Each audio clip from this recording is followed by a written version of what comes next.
So there was a story that I was actually pretty fired up about yesterday. It was like the topic du jour, and we didn't actually get around to it. I was stunned. I can't believe it. It's the Dan Le Batard Show with Stugotz, and Dan didn't want to talk about the Jackie Robinson story. It was on a T for him. This one's easy, folks. If you asked AI over the last 15 years to take everything Dan has passionately spoken about on these airwaves and create a story that was born for him to speak about. Did he just not get to it, or? I have no idea. What was the hallmark of a good show? Hallmark of a good show. I have good things that I needed to get to, and he didn't get to a Jackie Robinson race and sports story, Glad we got to Ryan politics Blaney. story that, well, Blaney was great. Was good. I really enjoyed that interview. While this is an easy topic for Dan in the rare winning position where the intersection of sports and politics meet, Ryan Blaney was great. He was terrific. Yeah, I don't even care about NASCAR. I thought he was interesting. He was. But, Jeremy, for the uninitiated, bring them up to speed on this Jackie Robinson story. And there are also friends of the show that got entangled in this, and I'd like to chew on that a little bit as well. There are so many moving pieces to this over the last 48 hours, but essentially there was a story on a government website where Jackie Robinson was celebrated for his military service, similar to a whole bunch of other military heroes that were celebrated here. And that story was removed from the government website. And when you went to go click on the link to get to that story celebrating Jackie Robinson, the link had been changed to include the words DEI, or rather the term DEI, ahead of sports in the link. So initially there was a backslash and then sports dash, all these different things for Jackie Robinson. The link was actively changed and led you to a page not found. Jeff Passan was the one who first put this out there. He was very mad. He was rightfully furious about this. Jackie Robinson's history being removed from a government website as a result of stomping out diversity, equity, and inclusion seems like one of the worst things that we could do in the storytelling of our nation's history. And what was really wild is that the statements that Passan received, and I can pull those up in just a second, basically doubled down on what it was that had happened, not, acknowledging maybe there was a mistake, maybe there was this. Several hours later, of course, the article was restored because that's what happens. These people try to do everything, and if you don't catch them, they'll just keep doing it. So it's up to journalists like Jeff Passan to catch people in the act and force their hand. And so now the article is back, but only after these statements said things like, we don't see color, essentially, when it comes to Jackie Robinson, the man who broke the color barrier. But why was it considered DEI, Jackie Robinson? Because he's black. He's black. But he was. Yeah. It's not a hire. He was drafted. Well, no. So this part is interesting too, right? Because they mean black. Well, right. Yeah, because DEI DEI hire all of a sudden has been like co-opted into being something that's negative. A buzzword the way that woke was. Yes. Yeah, the way that critical race theory was before that. Like, they kind of changed up the acronym on that now. In the press release that the Department of Defense, they said discriminatory equity ideology. Oh, it's remarkable. That's incredible. It's remarkable because okay, so they're saying on it that the reason that it was there originally was because he's black, not that he was hired. Because the term that Roy is saying there that they're using, that's why it was on the page, right? Because this discriminated against whom? Jackie Robinson or white people? That's where it kind of. They're trying to say it's only included there, but we're only making note of this accomplishment because he's black. That's what they're saying. Well, I mean, with Jackie Robinson, yes, right? He broke the color barrier. Yeah, that was that's he was a great player, but also he was the first to break the color barrier because he was a great player, but that was a big deal. Huge deal. I'm gonna read kind of his thing. The statements here for you guys, and I apologize for the fact that these are somewhat wordy and will be less confusing than the PLG statement. Probably. Okay. So Jeff Passan reached out about the removal of the story from the Department of Defense website, and this was the statement he received back. As Secretary Hegseth has said, DEI is dead at the Defense Department. Discriminatory equity ideology is a form of woke cultural Marxism that has no place in our military. It divides the force, erodes unit cohesion, and interferes with the service's core warfighting mission. We are pleased by the rapid compliance across the department with the directive removing DEI content from all platforms. In the rare cases that content is removed, either deliberately or by mistake, that is out of the clearly outlined scope of the directive, we instruct the components and they correct the content accordingly. But there was a follow-up statement just a couple of hours later, because that one was obviously dumb. Stupid. Everyone at the Defense Department loves Jackie Robinson, as well as the Navajo code talkers. Some of my best friends Airmen. are Jackie Robinson. The Marines. I went to a Jackie Robinson wedding once.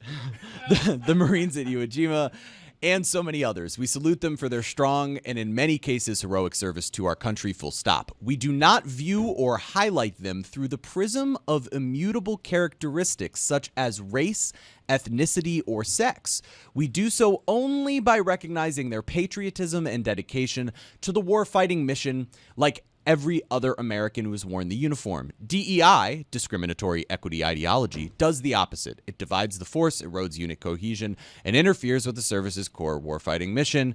Blah, blah, blah, blah, blah, blah. I'd be curious if there was like a Ted Williams story that remained up. Yeah, that's what I'm wondering. Like, I guess I understand what they're trying to say there, but I think it's interesting hearing about famous people who served in wars. It's like a huge part of their marketing campaign is we used to have to draft people. I know that there were wars going around, but historically, not easy to recruit there. Yeah. Arguing that race, that Jackie Robinson's story shouldn't be viewed through the prism of race is so insulting to not only Jackie Robinson and his memory, but all of the people who came before him and after him, not only in the military, but in baseball. Like in sports, this is truly, truly, utterly offensive. It's almost like they forgot why he got court-martialed in the first place. Mm-hmm. He was on an Army bus. As a commissioned officer, by the way, a second lieutenant, he was told to go to the back of the bus. And he got court-martialed for not doing that. I know Zaz says I get what they're trying to say there, and I guess I kind of too, like the spin on it, right? But to ignore race is to ignore a pretty big connection point. Your job is to recruit, like ultimately all these branches of the military are actively trying to recruit people to join. And race is a connection point for a lot of people. Jackie Robinson's story might resonate with people that you're actively trying to recruit. They may be black, they may be Latino, they may be white, but it is a story that resonates in part because he was a dude that broke the color barrier. To ignore that fact works against your best interests if you're actively trying to recruit people. You know who it doesn't resonate with? Robert Griffin III. Because he went on Twitter last night What'd and said he said that you need to separate politics from sports.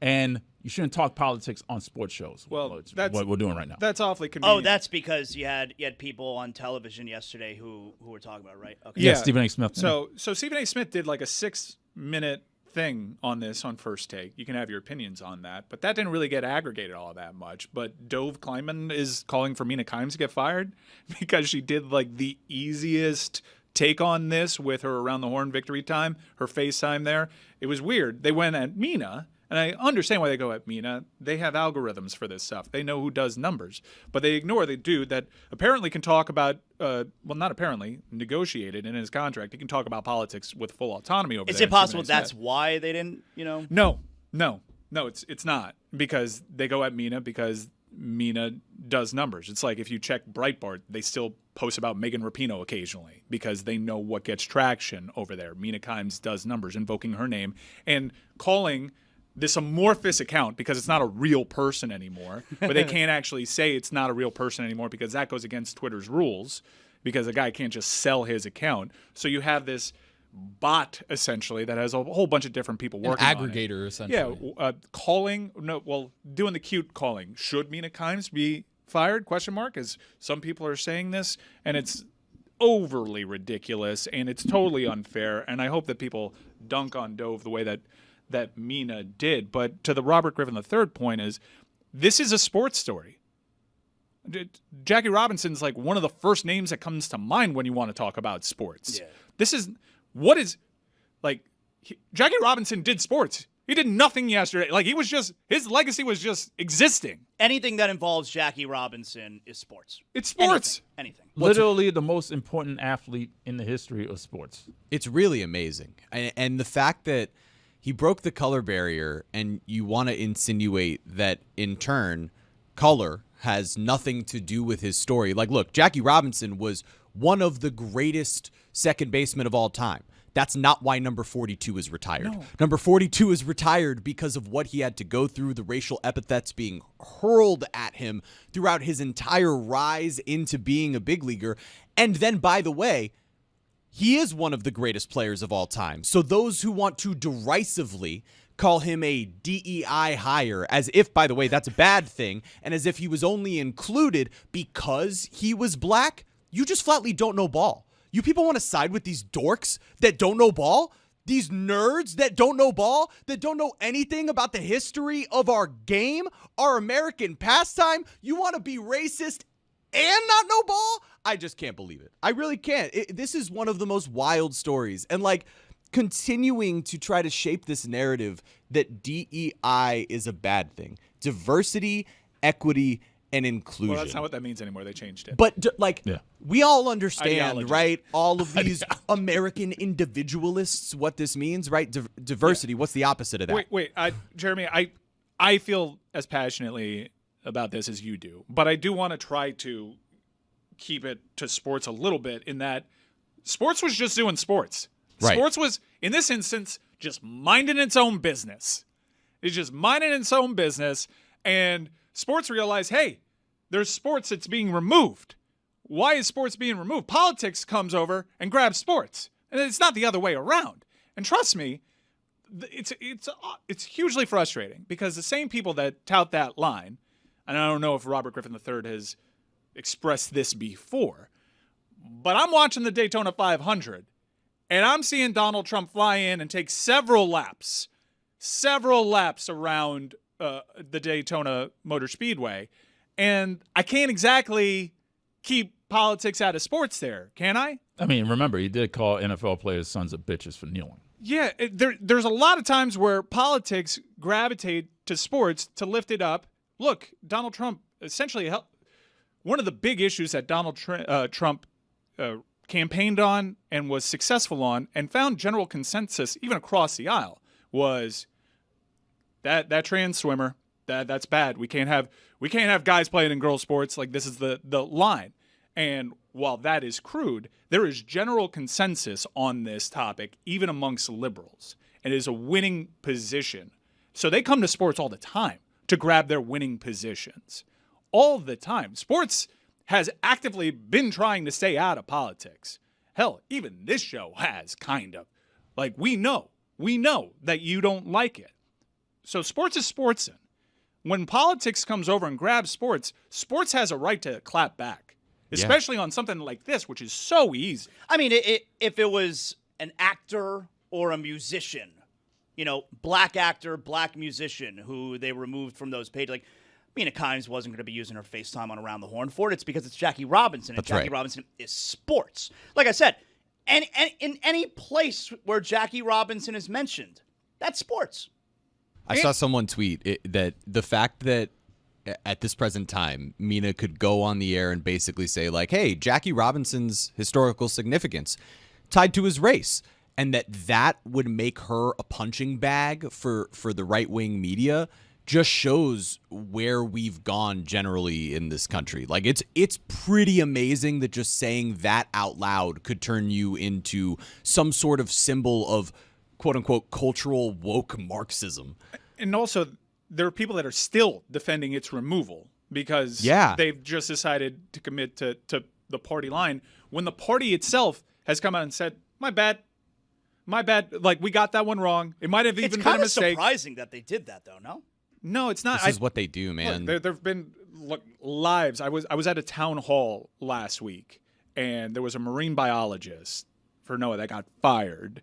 And her supervisor didn't know about it. She got a crude letter, and it wasn't even signed, did not know who fired her, went to the superior. This is a worker that had hit all her marks, even attained a bonus because she was so superlative at her job. Her supervisor didn't know about this. I believe there was another scientist that worked on hurricanes that had actually gotten fired in a similar fashion, then rehired, and then a day later fired again.